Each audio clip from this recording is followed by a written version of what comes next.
Kip, what's up, man? Good to see you again. I know it's been probably less than 48 hours since we've seen each other, but it feels like an eternity, Kip. I got to tell you, it feels like an eternity.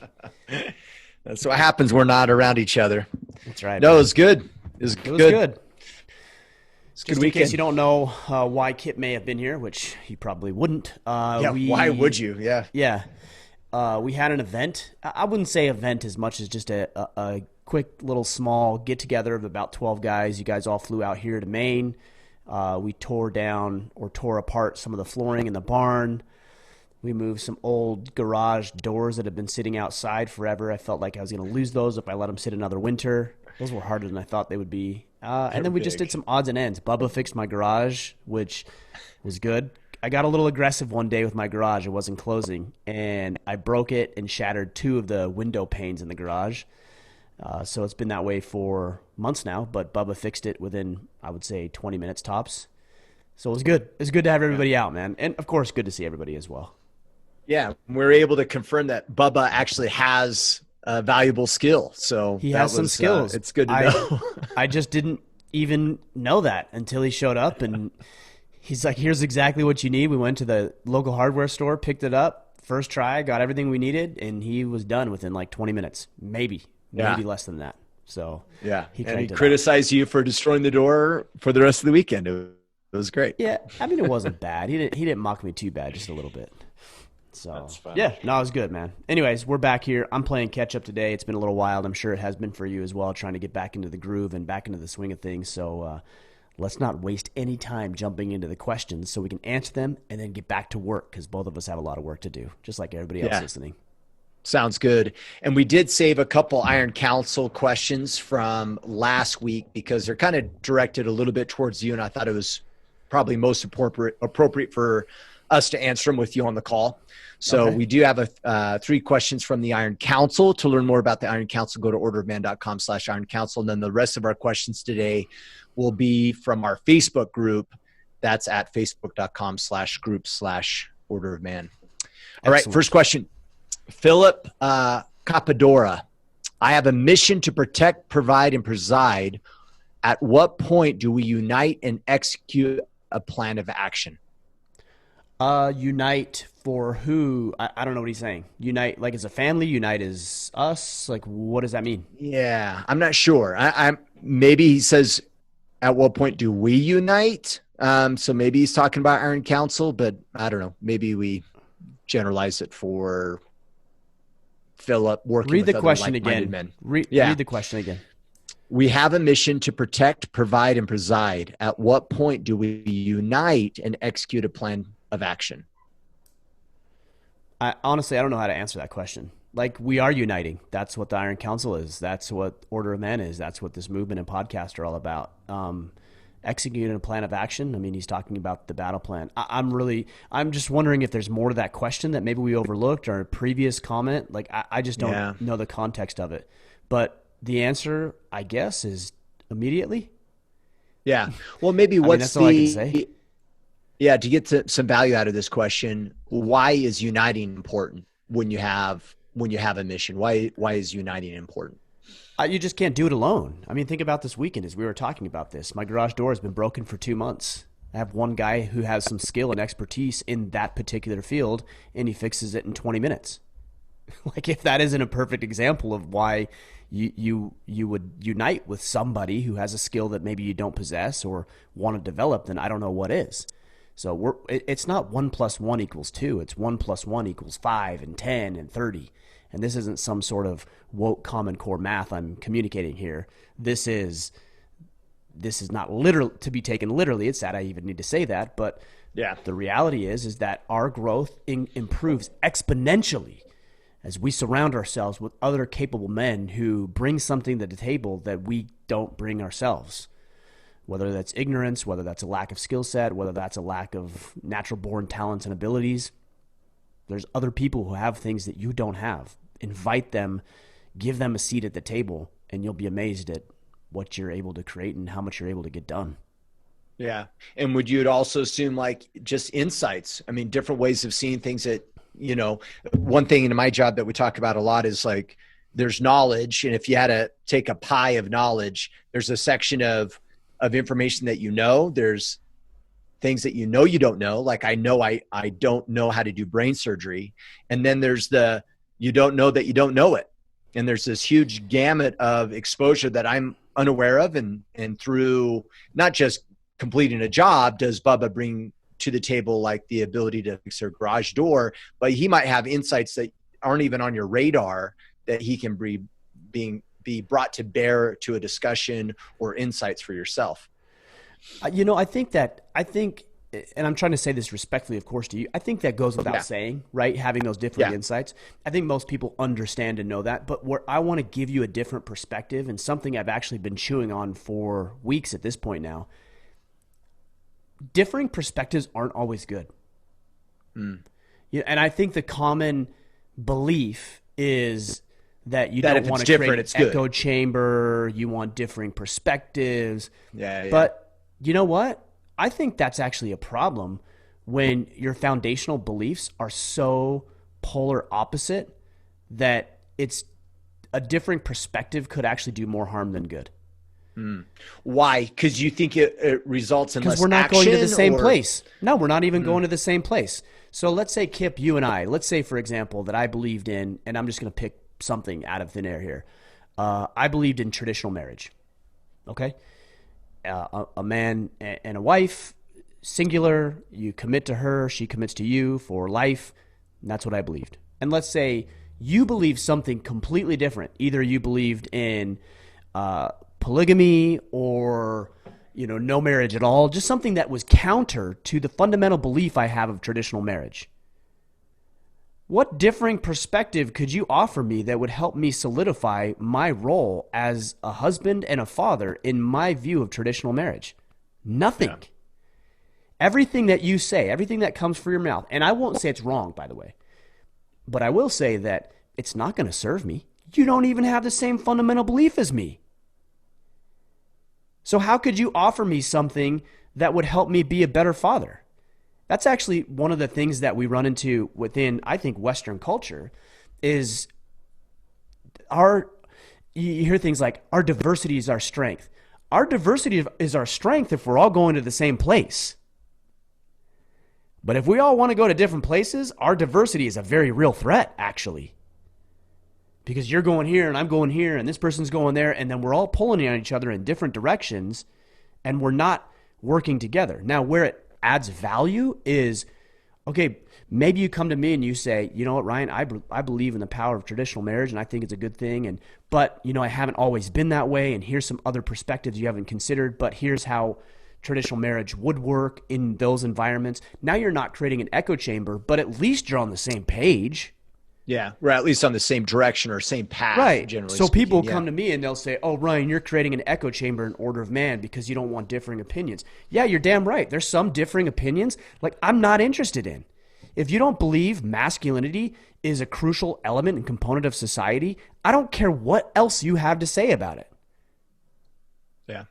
The only reason I care, in fact, about what you have to say about it is so that I can create the counter argument and tell you why you're wrong. Yeah.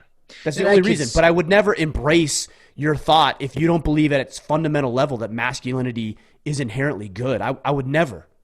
Because your opinion is less valuable to me than maybe you think it is. And that's not popular in today's culture. And it's not common knowledge.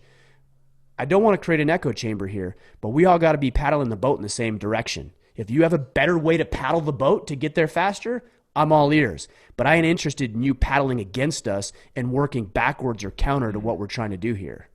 Yeah. Ultimately coming back to what you said earlier about, does it serve the mission or serve what you're trying to accomplish? If it doesn't, then why would you entertain it?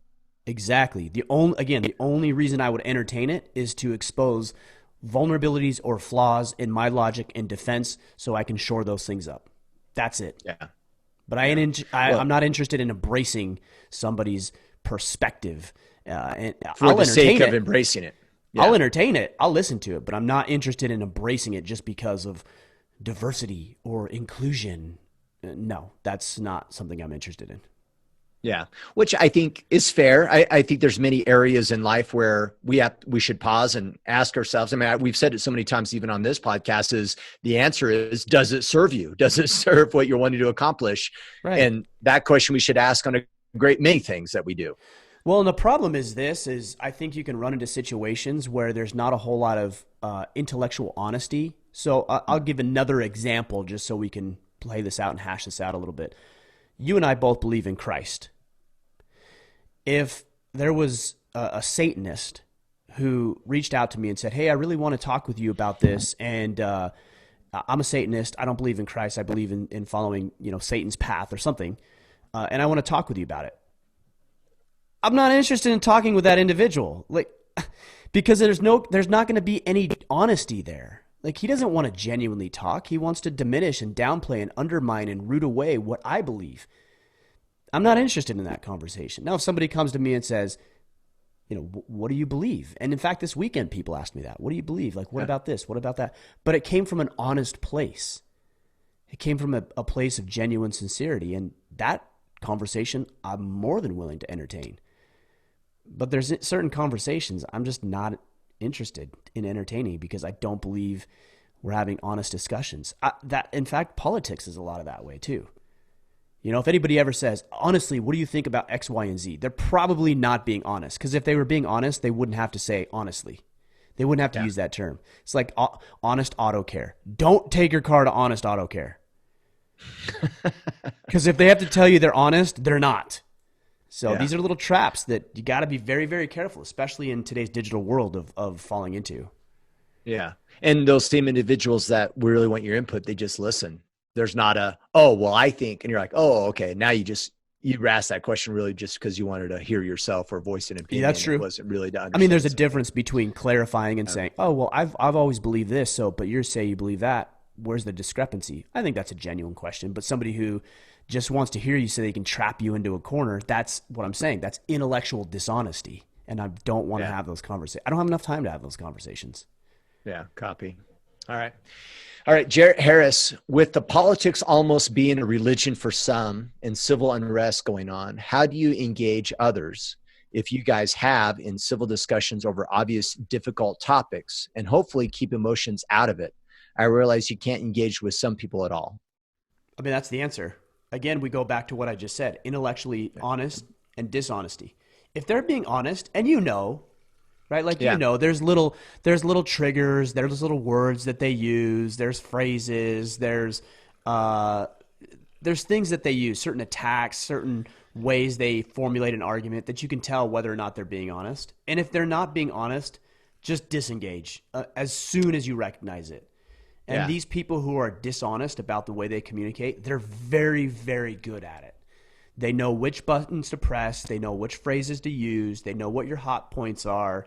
They're very, very good at it. But if you acknowledge or recognize that this individual is not being intellectually honest with you, there's no possible good that can come from it. So just disengage entirely. If other people are genuinely interested and curious with regards to what you have to say, then as long as I'm still interested in the conversation, I'll continue to have it.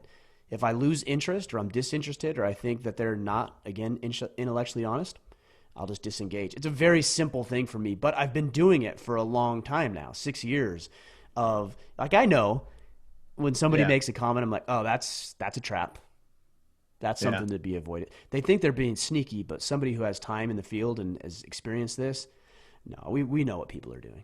If you're smart. Yeah. But again, they're very, very good at hitting those hot buttons, and that's where you fall into the traps. So if they're honest about it and they're genuinely interested in civil discourse, and I actually like to debate too. People that we don't believe the same, I like to debate with them, but it has to be an honest debate. If it's not, nope, I'm out. Totally. Well, and correct me if I'm wrong, I assume we'd agree with this, but the other advice I'd give Jared is check yourself as well, right? That conversation from your perspective is to understand or share what they're asking, and you know what I mean, be mindful of the role that you're playing in the discussion as well, because it is very easy for us to want to argue our points or get our egos involved and not have it be a civil discourse and an understanding of someone else's perspective. So I would just kind of keep that in mind too, that you don't fall into being that kind of person in the conversation either.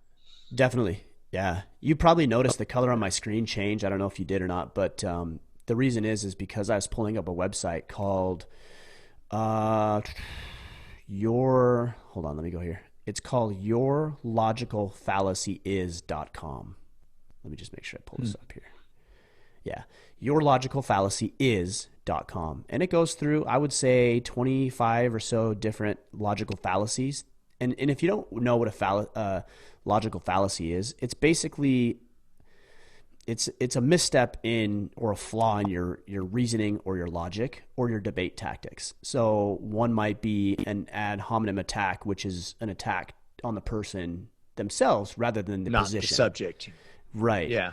Another one is an appeal to emotion, right? We run into that all the time. So, in fact, there's a lot going on in society today where we are making law and legislation based on emotion rather than based on the logic of, will this work? Will this help? It's based on how I feel. There's things like the false clause or the false dichotomy, right? What do you prefer? Do you prefer?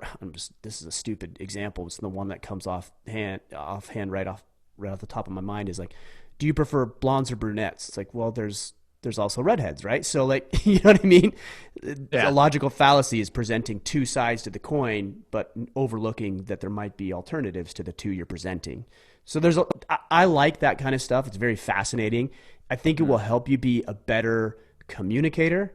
I think it will help you acknowledge and recognize the pitfalls that people or the traps that they're trying to lay for you. And I think it'll just generally make you a better communicator all around. So yourlogicalfallacyis.com. Do you think some of these traps are just natural tendencies? Like they're not preemptive, logical, like, oh, I'm going to try to trap. It's just that's what they're naturally doing and they don't even realize it. My answer to that is it doesn't matter. Yeah. Right? I'm just curious though. Do you? And I'm not downplaying your question. I'm saying the answer is because look, here's what could happen. I could answer that and say, no, I don't. And this is genuinely what I believe. I don't believe everybody's being underhanded. I believe that they will naturally go to that, right? It's tribalism. They're not logical enough in their mindset to actually ensure that they're not doing those things. Yeah, exactly. And so a lot of the times it's devious, it's deceitful, and other times it isn't. But regardless, it doesn't change the outcome of the conversation. You still don't want to engage that either that person's being deceitful or maybe they're just ignorant. And in both cases, I'm not interested in having that conversation. So the answer is it doesn't matter what it is, even though to literally answer your question, I think some people are just more emotional and that I think generally what it comes down to. So, like if we were I don't follow professional sports or sports at all really, but let's just say you and I were following teams that were complete rivals. Well, here's a great example. So Kip, you went to school we were both Rams, right? I was a Parowan Ram and you were South Sevier Ram. And so I hated you in high school. South Sevier? No, those guys are the enemy. Like they're jerks, they're a-holes, like they're not to be trusted, like we need to demolish them. And then here we are 20 years later, and we're really good friends. Well, if you were born in Parowan, you would have been a really good friend. If I was born in South Sevier and went to school there, I would have been a really good friend to you. Yeah. So we get into this tribalism thing, and that gets us emotional when logically it doesn't really make sense, but it is just human nature. We're enemies, and so you are the bad guy, even though you're not actually the bad guy. Yeah, copy. All right, Daniel Lapointe, in reference to battle planning, what are secondary tactics, and can they be used beneficially? Some IC members seem to have a differing opinion on this definition and utilize them in two different ways. Are they a backup if you cannot accomplish the first, or are they in tandem? Or in the spirit of Dan Crenshaw, a backup sounds like a plan B. In the spirit of James Clear, tandem sounds like overcomplicating. Either one feels like a potential weak point. So there's a logical fallacy. It's either a backup or overcomplication. Yeah. Not a What if it's third. not Yeah. either of those? Okay, I'm just Yeah. pointing that out. But let's No, answer this that's great. question because it is really a good question. Uh, so let me explain in the battle planning system a secondary tactic. Let me explain it first by telling you what a primary tactic is. Yeah. A primary tactic is something that you can complete, that it's measurable, that it's actionable, and you can do it every single day. For example, running. If you want to run a marathon in 90 days, maybe, and I'm not suggesting it is, but I'm just telling you that maybe running every single day is your primary tactic. That's it. Now, what would be a secondary tactic in that situation? Would it be something that replaces the Monday that you forgot to run? No, it is not a replacement to your primary tactic. I lean more towards what he said, where it's in tandem. So, for example, I'm going to run every single day, and on Saturday, I'm going to run a half marathon. The next Saturday, I'm going to run 7 miles. The next Saturday, I'm going to run 20 miles. The next Saturday, I'm going to run 13 miles. And so that becomes a secondary tactic that's complementary to your primary tactic. Because you're not going to run a marathon every day or a half marathon every day because you'd kill yourself and you wouldn't be able to complete your objective. So primary tactic is primary. It's most important. What can you do every single day? Because the risk is that, oh, you didn't show up to the gym on Monday. You said you're going to work out an hour a day. You didn't show up to the gym on Monday or Tuesday or Wednesday, so you missed 3 hours. So you're going to show up on Saturday and do 7 hours of training? You know, like how effective is that going to be for you? It's not going to be effective at all. So that's why the primary tactic of doing one thing per day is very, very important. But we also recognized and acknowledged there's situations where, you know, for example, if you wanted to get connected and closer with your wife, your primary tactic might be something as simple as communicating to her every single day that you love her. So it might be a text in the middle of the day, and then on Tuesday, it might be a note that you leave before you go to work. And on Wednesday, it might be a small gift or a bouquet of flowers that you bring home. So you're communicating you love her. And then on Saturday, you go out on a date. Probably doesn't make sense that you go on a date every single night of the week because you have kids and work and responsibilities. But on a Saturday, sure, absolutely. So that becomes a secondary tactic, but it's not to replace the primary tactics. So, I mean, maybe a way to say this a different way, because I really like this distinction, is sometimes we might look at our tactics and our objectives and say, you know, maybe guys will initially say, oh, weekly date night. But And that's it. But it's not daily. And so they're like, right. well, then that takes away from this routine, the habit of the consistency of doing something. So I might at first come up with date night and then say, okay, but what should my primary tactic be that drives me forward on a daily basis? And then come up with random act of kindness or reaching out to my wife and et cetera. Correct. It's Okay. not enough to do things once a week. It's just not. You can't do anything once a week and be successful at it. So if you're working your battle plan and you think, okay, well, I'm going to do this thing every 3 days, that's good. There's nothing wrong with it. But you ought to find something that you can do every single day. And that's why we define a primary tactic as something that is completed on a daily basis. No days off, no weekends off, Monday through Sunday, every single day, without hesitation, without fail. Mm-hmm. If you feel like there's some things additionally above and beyond, several months ago, I did a deadlift challenge, and I deadlifted every day. Some days I went super hard. Other days I lightened it up, and I did other exercises with it. And then I think I did every 2 weeks, I attempted a personal record. So that would be a secondary tactic. But it wasn't primary, because what if I just showed up and I just tried PRs every 2 weeks? Of course I'm not going to get better. It has to be done every single day. I like that. Okay. All right, jumping into Facebook. Okay. Jake Bush for Ryan. What are your goals currently for weight training? Any specific weights you're trying to reach on certain lifts? Keep up the good work. It's made me better, and in return, I will do my best to help other men. Thank you both.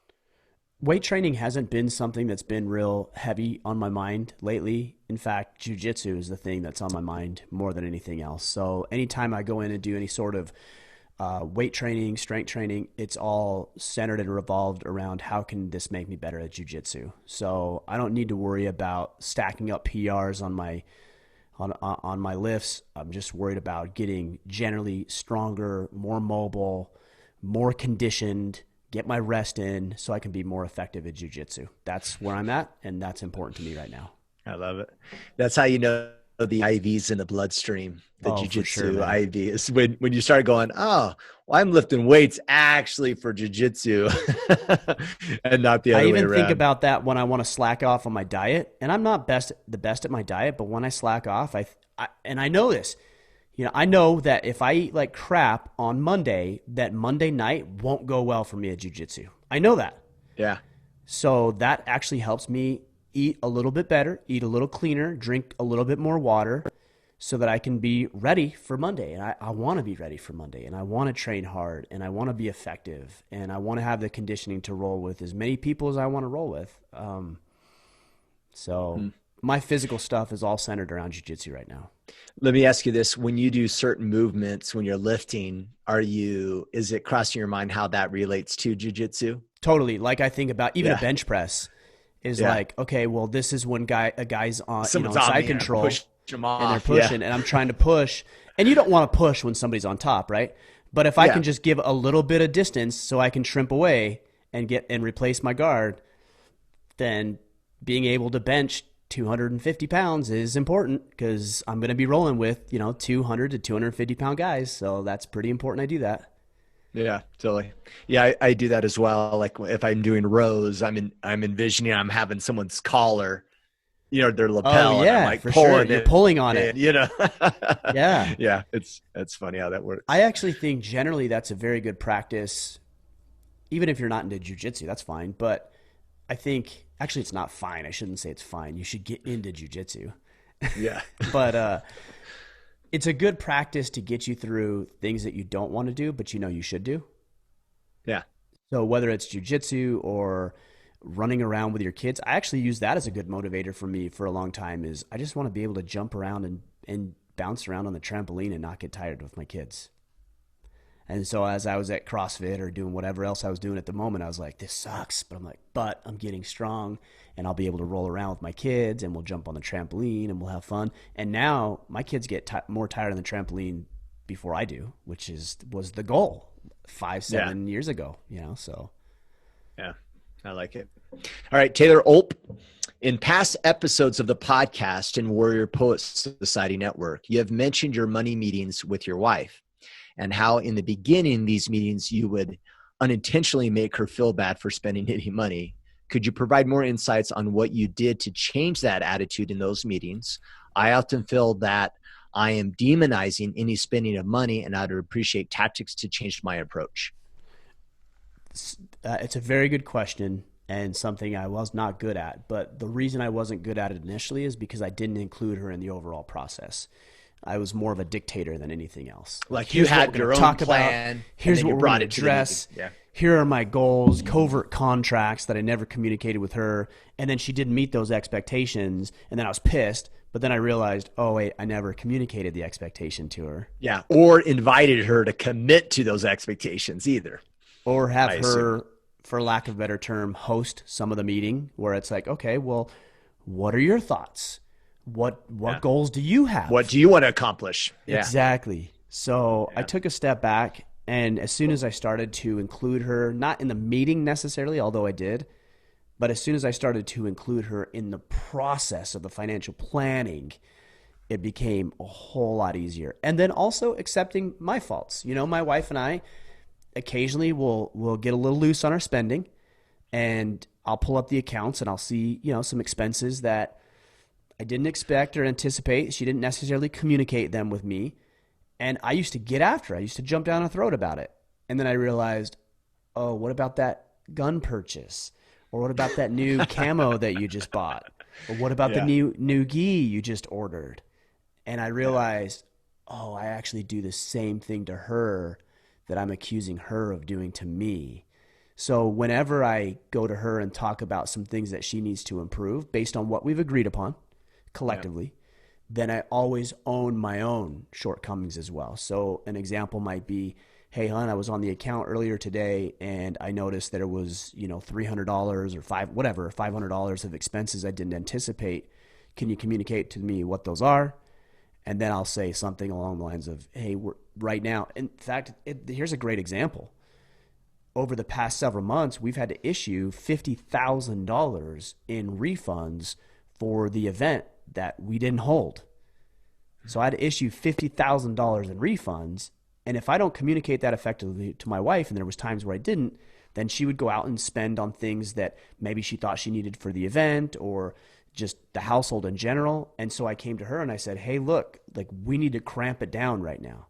For the next 30 to 60 days, let's tighten everything up. And I'm not putting it all on you. There's things that I've purchased that I shouldn't as well. Here's what they are. And I've owned those things. Here's what yours are. So no judgment, no passing blame. Just both of us need to work on it. And then we dial it in and things are fine. Yeah. I've even done that with my wife, and it served as a red flag of like, what? How much was that? I didn't authorize that, or what was that about? And then now we're doing some research and we realize we got charged more than we were supposed to, or something else. And so, so I've had to be really careful not to assume anything either. Right. Yes. Because she may not realize it. Yeah. Yeah. And you don't give her the benefit of the doubt. And here's my thought. Like if you can't give your wife the benefit of the doubt, that's an indicator that the relationship is way off. There's a big trust issue there. If there's something that's really strange, whether it's in our finances or behavior or whatever it might be, and I can't give my wife the benefit of the doubt, what's actually happening in the relationship? If something goes weird in my relationship, like she has either different behavior or spending, I'm going to give her the benefit of the doubt and ask first because it's unusual behavior. Yeah. It should be unusual. It shouldn't be typical. If it's typical, that's another problem. But if it's unusual and you're not willing to give her the benefit of the doubt before asking her about it, then there's a big trust issue in the dynamic of your relationship. Yeah, for sure. I always, when I see a huge spending item, I just go to my wife and go, now I'm going to give you the benefit of the doubt. I'm assuming this purchase is for me. Is that accurate? She's like, no. I'm like, what are we doing? We need to buckle down. You blow up.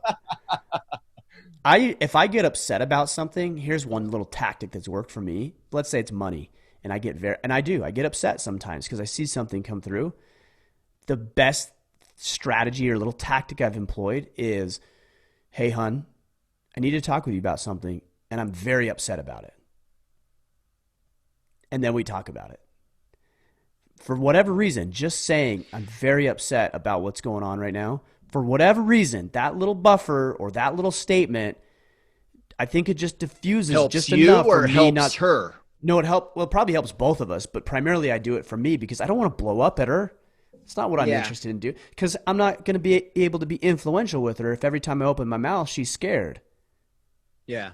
Do you feel though that puts her on her heels though? Like before the conversation, now she's like entering the conversation with like he's pissed off and then she's defensive? Well, but I'm also I could see what you're saying, but I'm also truthful about things where it's like, hey, hon, I need to talk with you about the money tonight. Hey, everything's fine. No big deal. There's just a few items that I just didn't know what they were.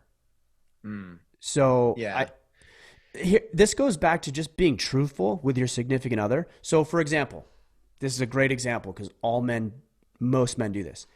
When your wife comes to you and she got a new dress or a new pair of jeans and she says, does this make my butt look big? Or how do I look in these? I will flat out tell my wife, those aren't very flattering. I'm not going to say you're fat or anything. Like, you got to be tactful still. But I will tell her, like, that new dress, I like the color. It's just not very flattering on you. Yeah. Most guys won't do that because they don't believe they have they don't have the level of trust they need in their relationship.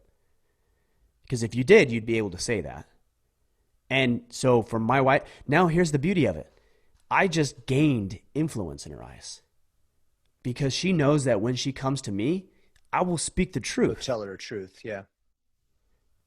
I will tell her the truth.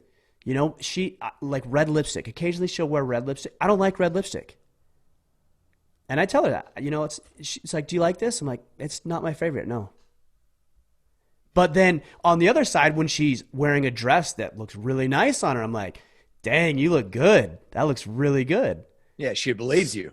And she believes me because there's weight to it, Yeah. because I don't say it's that about everything. So I'm an advocate of speaking the truth, even if it's the old thing, how does my butt look in these jeans? Now, the way you say it's important, don't get me wrong, fellas. If you go to her tonight and say, hey, those jeans, yeah, you look fat in those, that's not my fault. That's on you. I told you to be tactful. But I think it's very, very important that we be truthful with our significant other. Yeah. One thing I'd like to call out is back to the, honey, I'm angry, I want to talk to you about something. I think, correct me if I'm wrong, but I think the distinction there is that you're communicating that you're upset versus being upset and saying, hey, honey, and like downplaying it and saying, hey, I want to talk about something, and then coming across upset anyway. And now, or holding it in and not communicating that you're frustrated. So it's just in the value of letting her know like where you're coming from and what your emotional state is. Is that fair? I agree. And I also think for me personally, in my attitude, it just is enough of a little vent where I don't have to portray being upset because I just said it. Yeah, because you've told her. Yeah. I've acknowledged, hey, I'm upset about this, and then I can talk respectfully in a calm, collected manner with you. If I don't say it, I have a tendency to say things that I don't mean and say them in a way that I don't want to say them. Totally. But that little bit of a buffer helps me.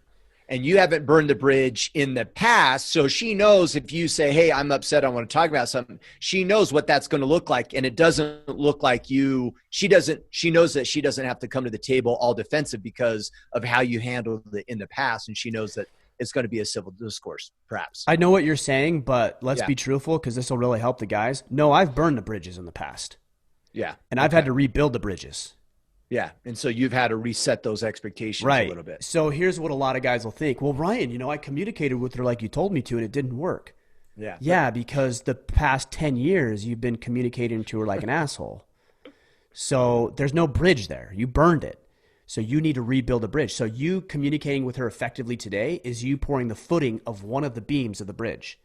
And it's going to be hard. It's not going to go probably well that first time. Yeah. Right. And then tomorrow next week when you need to have a difficult conversation and you handle it like a mature man would handle it, then you build the second foundation for the other leg.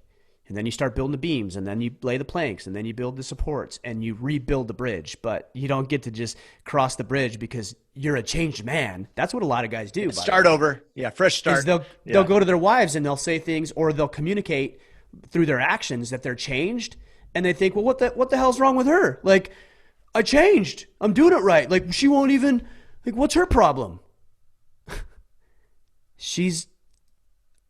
I hesitate to say it this way, so please take it the way it means. She's wounded. She needs to heal. You wounded her.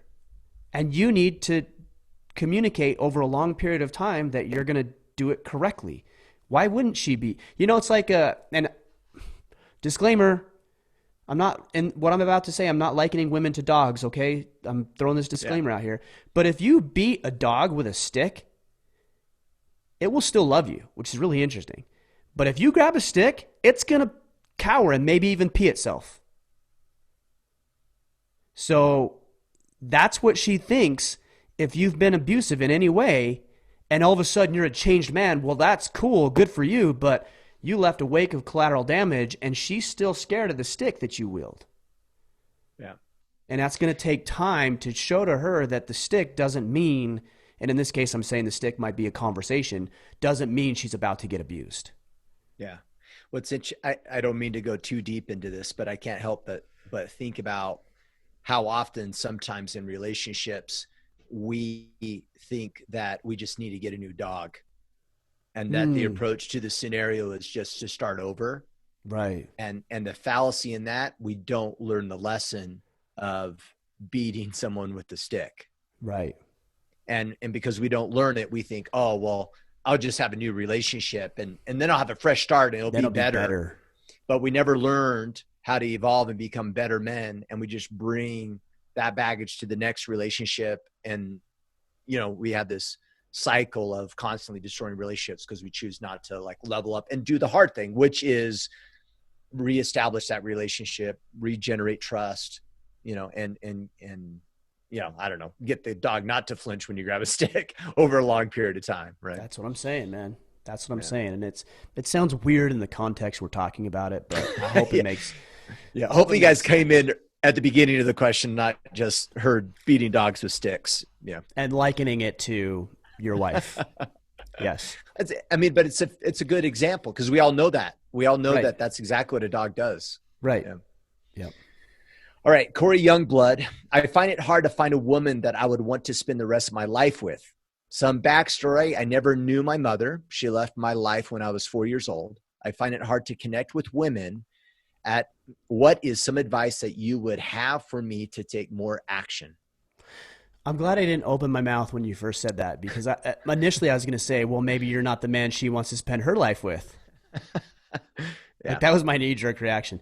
But it Yeah. sounds like there might be some. What did he say about his mom? That he was never really close with her or something? Yeah, What did she he left say? when he was 4. So his Right. exposure to women is kind of non-existent, right? May Okay. not know what he wants in a woman. Yeah. So, with all due respect, who cares? Like you're telling me that because your mom was out of the picture for whatever reason when you were 4, that every woman on the face of the planet is now going to be out of the picture by the time, but within 4 years of your relationship. I mean, you're Like what? saying he's letting that story That's an drive too isolated much action. experience. That's an Yeah. isolated experience. It's the same thing feminists do with men. They had a bad experience with a man. Maybe they were abused or there was just, a bad situation. And they begin to believe that all men are pigs. No, that man was. But that's not indicative of all men. And Yeah. there's men out there who are. And if you attract those individuals, that's exactly what you'll find. But there's plenty of men who are not. In fact, I would say that the overwhelming majority of men are not. Same thing with the relationship that you actually didn't really have with your mother. That's you're letting that come into the situation. So here's how you overcome it. Faith. Faith. You're scared. I get it. You don't want people to leave you. I felt that for a long time too. I thought people would leave. And I do have a hard time, frankly, getting close to a lot of people. There are people that I'm very close with. You're somebody I'm close with. My wife, my kids, I have close friends that I'm close with, but it's not a big, robust amount of people I'm very close with. And I think that stems from moving around a lot, from not having my dad in my life early. But I still am functional and I still have faith that the right people will be there. And I also know that some relationships are just for a season. So I don't put expectations on a relationship that don't belong there. And sometimes we do that. You go on a date, for example, with a woman, and your expectation is that you really want this to be the one. I want her to be the one. And then your behaviors are weird and you actually push her away because you're overbearing and you're dominant and she doesn't want anything to do with that. And it's because you placed a false expectation that she is the one. She may have been, but you pushed her away. So I think you need to be present in the moment.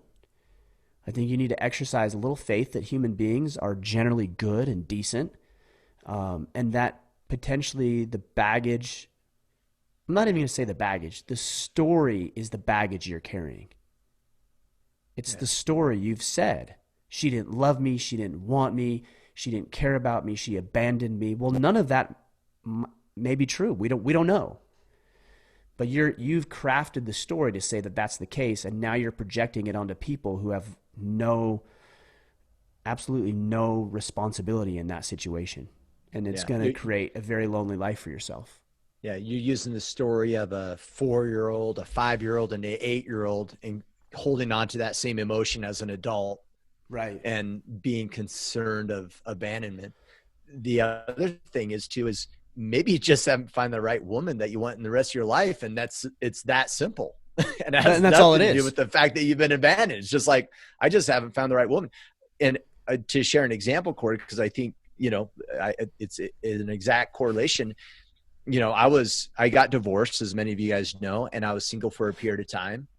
And I kept dating, I would date girls and they would want to get more serious. And I was like immediately like withdrawing, going, I'm not sure if I'm ready.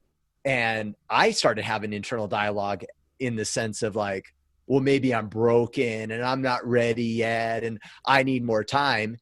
Ironically enough, I met my wife, and in 2 days I was like, I want to marry I'm her for the ready. rest of my life. Yeah. So I'm like, okay, apparently it wasn't me.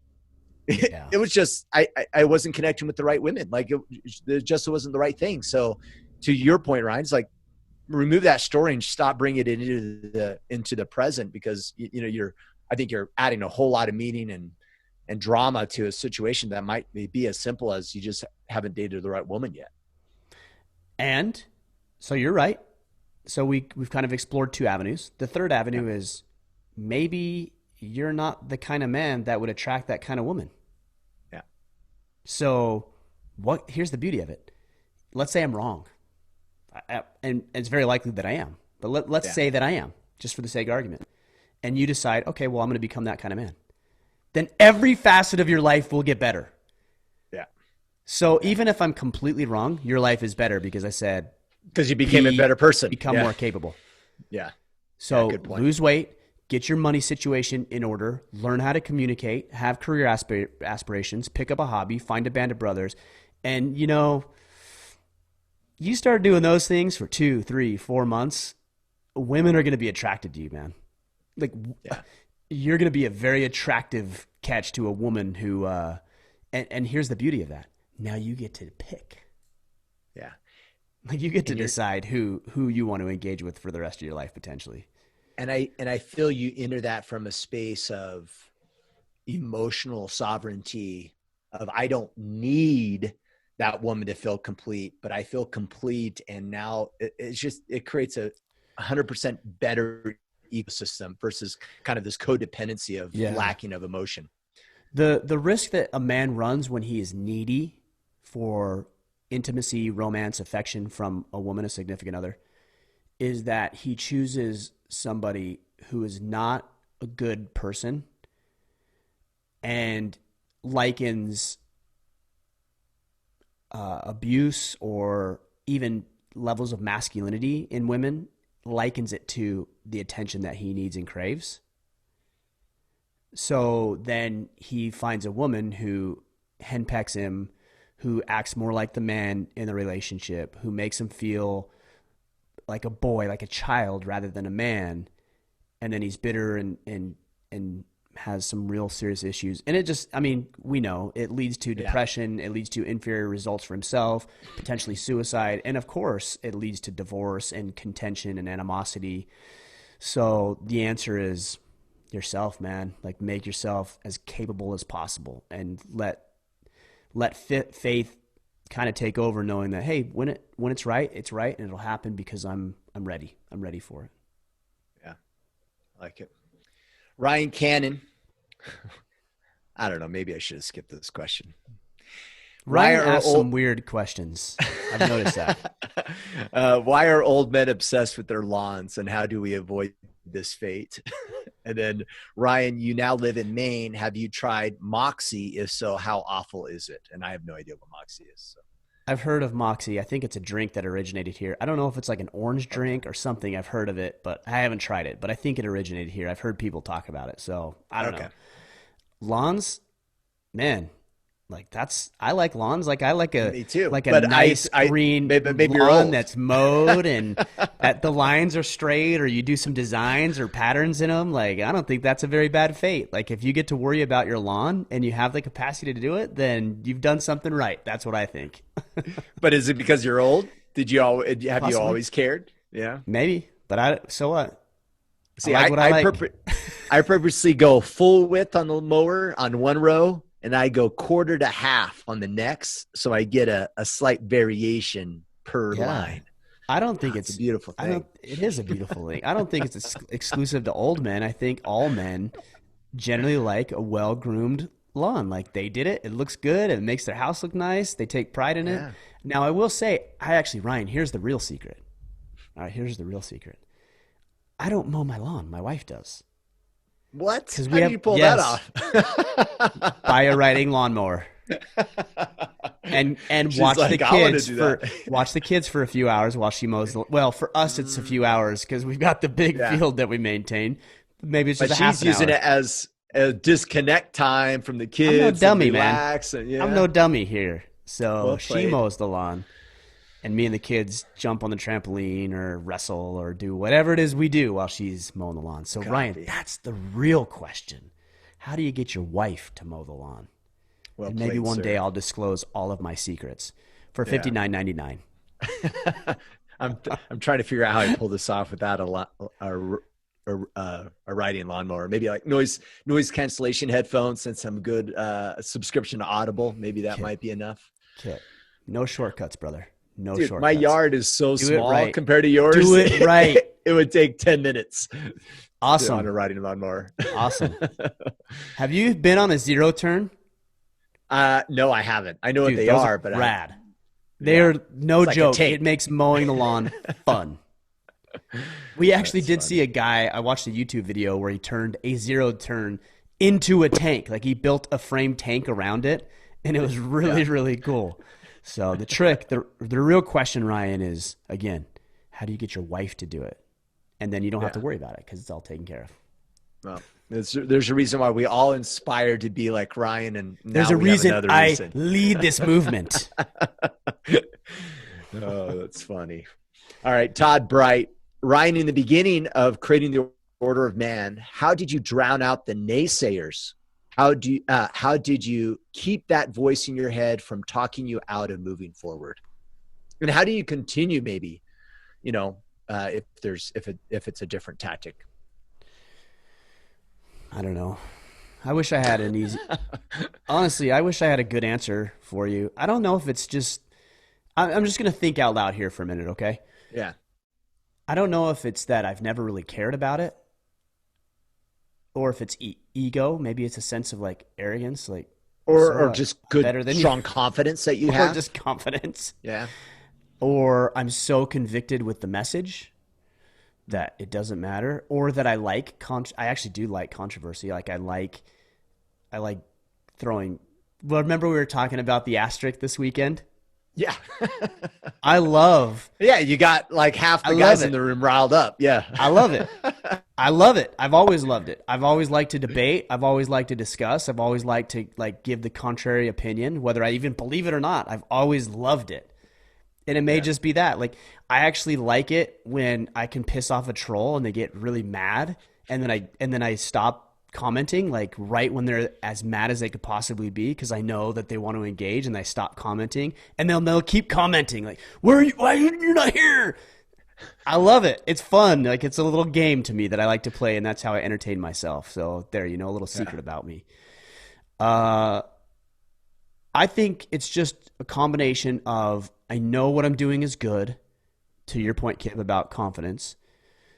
I know what we're doing is right, and the mission and the work that needs to be done pushes me past any sort of naysayer or critic. I just know I'm right. I know I'm right. Whenever anybody says something, and I'm willing to entertain conflicting ideas, but if they come with a harsh criticism, I just know in my heart, I'm like, you're wrong. I know you're wrong. I have no qualms about that, and it doesn't impact me because I know. Look, I've spent a lot of time doing it too. I've researched, I've studied, I've read books, I've listened to podcasts, I've done everything I can to figure out this thing we call masculinity and manliness. So when somebody says, "Well, what about?" It's like You've worked it through already. Yeah. I figured out the answer to that 3 years ago. Like I've been talking about the solution to what you're saying 3 years ago. Give me something hard. Yeah. So just immerse yourself. Yeah. Just immerse yourself.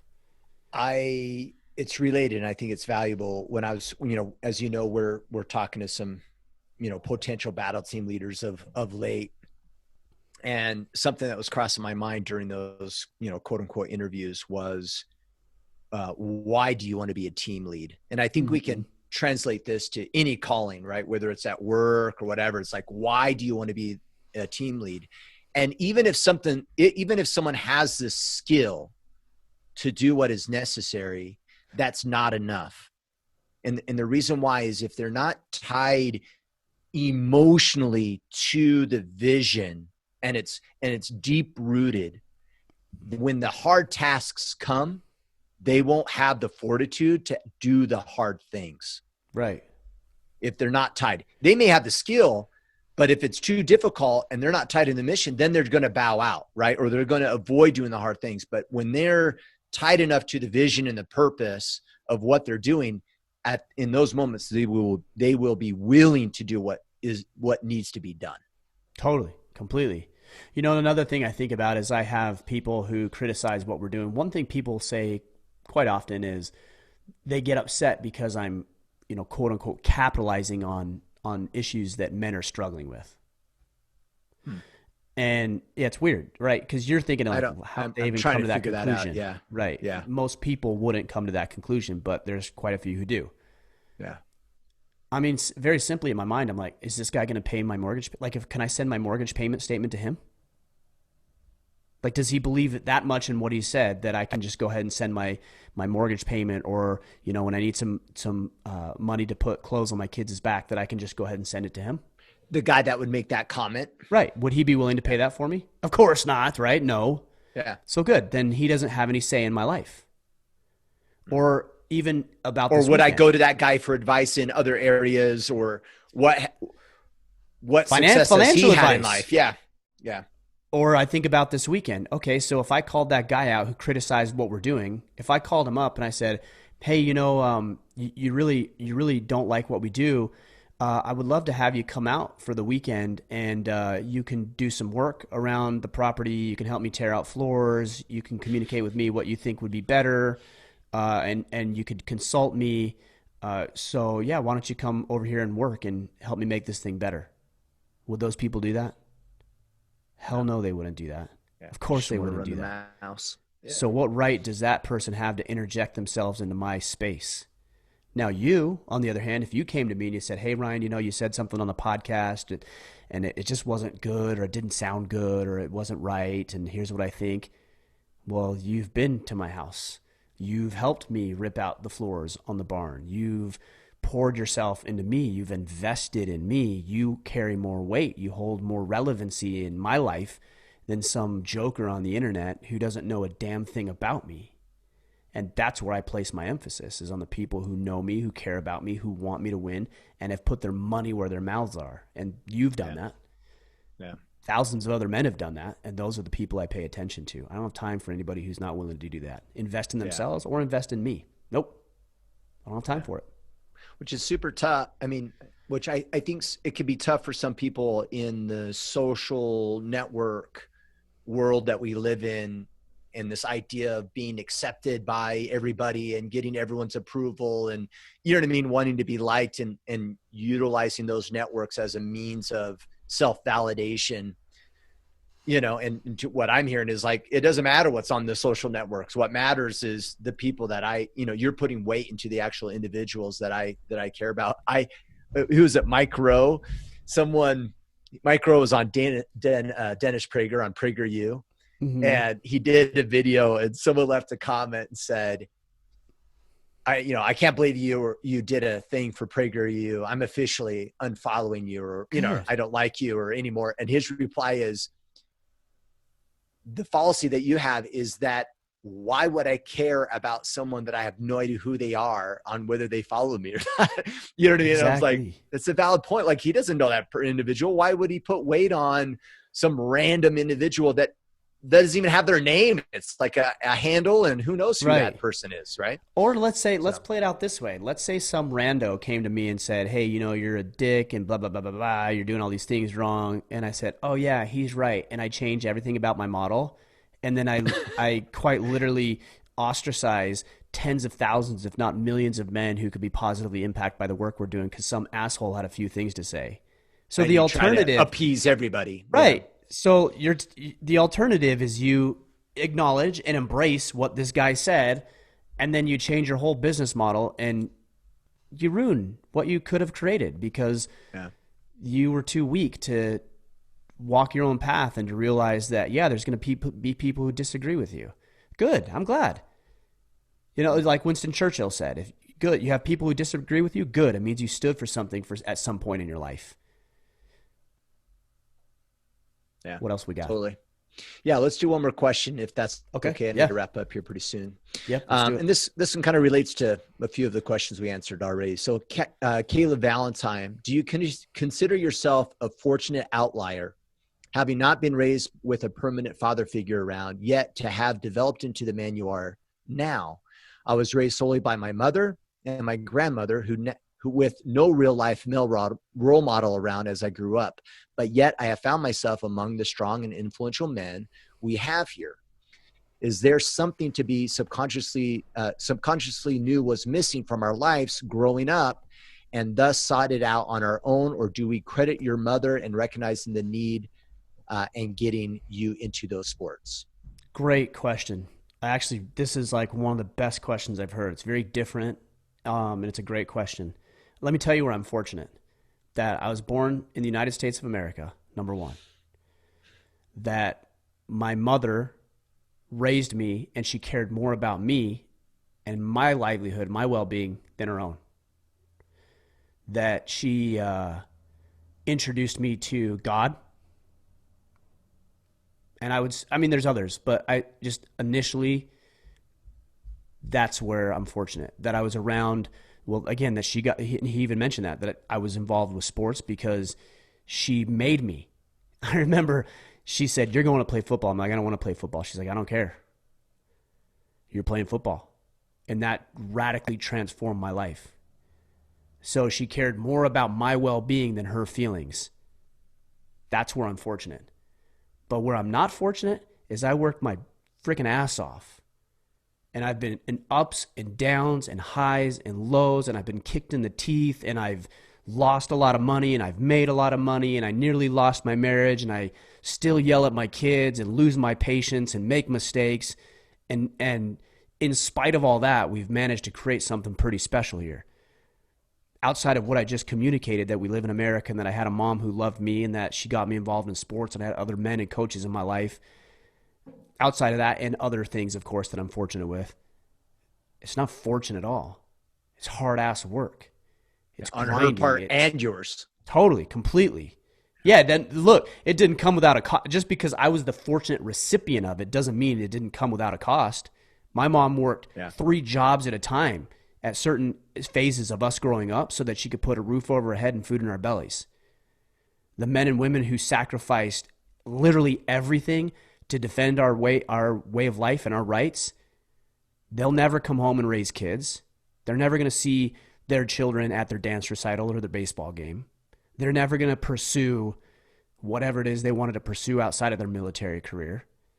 They gave up everything so that I could have this technology and I could worship God the way I want to worship, and I could talk about things, even the government in the instances that I don't agree with and I don't like, and I can be a voice for those people who either can't have a voice or currently are too afraid to share their own voice. That's all fortunate, but it didn't go unpaid. I just didn't have to pay it. Somebody else paid it for me. And what I'm doing now is the same thing. My children will be more fortunate because I took the great blessings of other people, my mom, my coaches, men and women throughout history that I've never even met and never will meet, who sacrificed everything. Now I have a moral obligation and responsibility to use those great fortunate blessings for the betterment of myself and my family and my loved ones and my legacy, people that I'll never even meet and never even know about. But that takes a lot of work. And my kids specifically, and even those of you who are listening to this podcast, will be better off and be the recipient of the effort that I put forth. And I'm okay with that. I like that. There's great meaning in that for me. But we all have an obligation to do that. So it's a wonderful question. And the answer is yes, I'm both fortunate and I've worked my ass off to get me to where I am right now. Yeah. And what I'm hearing, what I really liked about that, Ryan, is you're fortunate because the price was paid. Like in all those examples, someone paid a price. Your mom paid a price. Your coaches paid a price to be your coach. And it's funny how often we look at that, as fortunate, right? I'm fortunate to be in America. Yeah, sure. but someone even paid that price for that to Right. be possible for you, right? You have immigrant ancestry that paid a price to get you here Right. eventually, right? And, there's another interesting thing. For every one successful man or woman that you find, there's that or even a greater number of men and women who are not successful, however you want to measure it, in very similar circumstances. Yeah. There's plenty of people who were blessed with the great fortune of being Americans and have done nothing with it. There's plenty of people who had loving parents, whether it was a mother, a father, or both, who have never chased their dreams. There's plenty of those people. So one isn't enough. The fortunate events that are beyond your control are not enough. Yeah. You ultimately have to pay a price as well. And yes, and also there's people who don't have the great benefit of living in this country or being raised by goodly parents or being introduced to God. And they have to work infinitely harder than I do. That's the reality of it. I used to get down on the whole idea of privilege, and I do still, because of the way that it's misconstrued and the way it's used, and it's just to go back to our original comments about intellectual dishonesty. But yeah, I have some benefits. My mom loved me. I was born in this country. I'm relatively intelligent. Those are just things that I was naturally blessed with, but I still have to exercise them. Still have to do something with them. So you need to have fortune, and you need to have the work ethic to back it up. Totally. And you can grab a more fortunate person and they could be ungrateful and be miserable and throw it all away. What's the difference? Exactly. Perspective. Yep. You chose to give credit where credit was due. You chose to be grateful for the price that other people paid and run with it. And through that process and the willingness to also pay that forward and pay a price for your success, you're able to have success. Same person in the same exact circumstance could have a completely different result. And I know you got to get going, Kip, but there's other times in my life and that I won't be as fortunate as I am right now. I know that. I already know that. I've already planned for that. I've already acknowledged that at some point this is not going to be what it is right now. And hopefully I can stay humble enough that I stay out ahead of that, because sometimes I feel like I'm racing against the clock. But whatever happens, then I'll just rebound from that, because I have a series of fortunate events, I have my experience, and I have my work ethic. So whatever it is, knock on wood, I'll recover from it. It's going to happen. It's going to happen. At some point, it's going to happen. I don't believe that the success that we've achieved is indefinite. I'm on borrowed time. I just got to stay out ahead of it by being humble and continuing to work towards what it is that I want and what I think is good and right for people and myself too. Well, and I think that goes for all of us. We're all on borrowed time. Yeah, man. We are. Ultimately. All right, let's wrap it up, Kip. I know you got to get going. Right. So yeah, for sure. So we talked about the Iron Council Facebook group. Join us online, guys.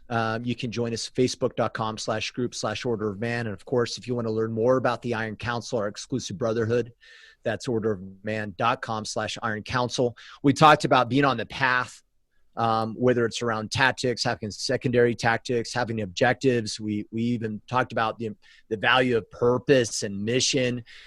Those are areas in which you can step up and actually participate with us and start taking the initial steps in that direction. And that is called the Battle Ready program. So to learn more, go to orderofman.com/battle ready. And of course, support the podcast and the movement. And you do that by subscribing to the podcast, sharing this message, following Mr. Mickler on Twitter or Instagram at Ryan Mickler, and even just grabbing some swag.